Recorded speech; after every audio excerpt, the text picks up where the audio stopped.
प्राचीन समय की बात है। भूमंडल पे सभी मानव नागों के भय से आकृत हो गए थे।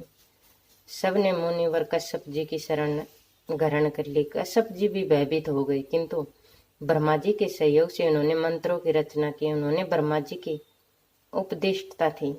वेद बीज के अनुसार मंत्रों की रचना हुई। साथ ही ब्रह्मा जी ने अपने मन से उत्पन्न करके इन देवी को इस मन की मंत्र के अधिष्ठात्री देवी बना दिया।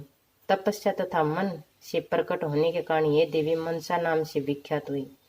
कुमारी अवस्था में ही यह भगवान शंकर के धाम में चली गई थी।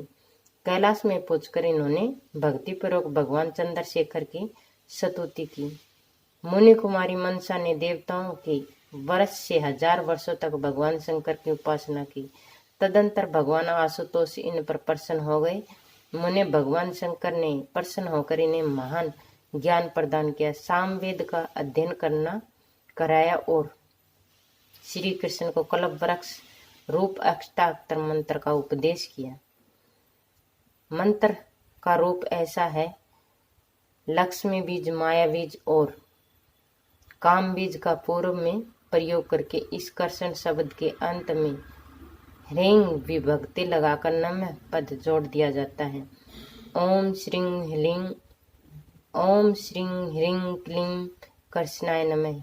भगवान शंकर की कृपा से जब मुनि कुमारी मनसा को त्रिलोक मंगल नामक कवच पूजन का क्रम, सर्व संपत्ति वेदाओं का पूर्ण श्रवण का नियम तथा मंत्र प्राप्त हो गया, तब वह साध्वी उनके आज्ञा लेकर पुष्कर क्षेत्र में तपस्या करने के लिए चली गई। वहां जाकर उन्होंने परम ब्रह्मा भगवान श्री कृष्ण की 3 वर्ष युगों तक उपासना की। इसके बाद उस तपस्या से सिद्ध हुई भगवान श्री कृष्ण के उनके सामने प्रकट हुए और उन्होंने दर्शन दिए। उस समय कृपानिधि श्री कृष्ण ने उन्हें कुर्सांगनी बाला पर अपनी कृपा की दृष्टि डाली।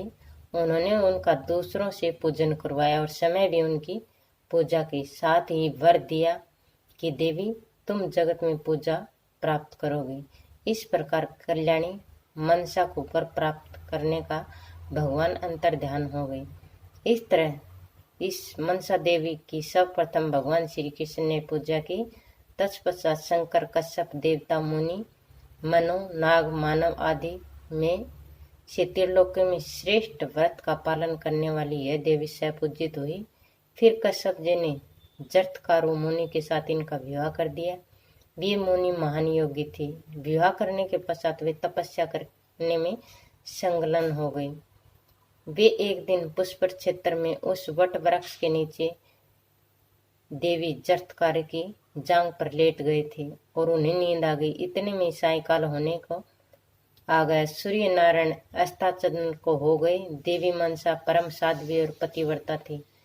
उसने मन में विचार किया, द्विजों के लिए नित्य सायंकाल संध्या करने का विधान है। यदि मेरे पति सोए ही रह जाते हैं तो इन्हें पाप लग जाएगा, क्योंकि ऐसा नियम है जो प्रातः और सायंकाल के संध्या ठीक समय नहीं करता वह अपवित्र होकर पाप का भागी हो जाता है। यो विचार करके उस परम सुंदरी मनसा ने पति देव को जगा दिया। मुनिवर जरत्कारो जगने पर क्रोध में भर गए। मुनि ने कहा, साध्वी मैं सुखपूर्वक सो रहा था, तुमने मेरी निंद्रा क्यों भंग कर दी। जो स्त्री अपने स्वामी का अपकार करती उसके व्रत, तपस्या, उपवास, दान आदि सभी सत्कर्म व्यर्थ हो जाते। स्वामी का प्रिय करने वाली स्त्री किसी भी सत्कर्म का फल नहीं प्राप्त कर सकती। जिसने अपने पति की पूजा की उसने मानव समय भगवान श्री कृष्ण को स्वपूजित हो गई। पतिव्रताओं के व्रत के लिए समय भगवान श्री हरि ही पति के रूप में विराजमान रहते। संपूर्ण दान, यश, तीर्थसेवन, व्रत, तप, उपवास, धर्म और सत्य और देव पूजन ये सब के सब स्वामी की सेवा में 16वीं कला की तुलना नहीं कर सकते। जो स्त्री भारतवर्ष में जैसे पुण्य क्षेत्र में पति की सेवा करती है वह अपने स्वामी के साथ वैकुंठ में जाकर श्री हरि के चरणों में शरण पाती। साध्वी जो अस्तकुल में उत्पन्न स्त्री अपने स्वामी की प्रतिकूल आचरण करती है, उसके प्रति कटु वचन बोलती है, वे कुंभिक पाप नरक में सूर्य और चंद्रमा की आयु पर्यंत वास करती है। तदनंतर चांडाल के घर उनका जन्म होता है और पति ए पुत्र के सुख से वंचित रहती है।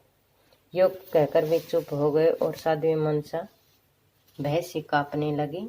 उसने पति से कहा, साध्वी मनसा, उत्तम व्रत का पालन करने वाले महाभाग, आपकी संध्या लोप न हो, इसी के भय से मैंने आपको जगा दिया। ये मेरा दोष है। इस प्रकार कहकर मनसा भक्तिपूर्वक अपने स्वामी जरत्कारु मुनि के चरण कमलों में पड़ गई। उस समय रोष से आवेश में आकर मुनि सूर्य को भी श्राप देने के लिए उद्यत हो गए।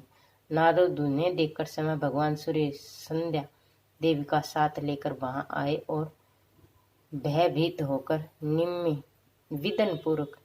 विनय पूर्वक मुनिवर जरत्कारु से सम्यक प्रकार से यथार्थ बात करने लगे।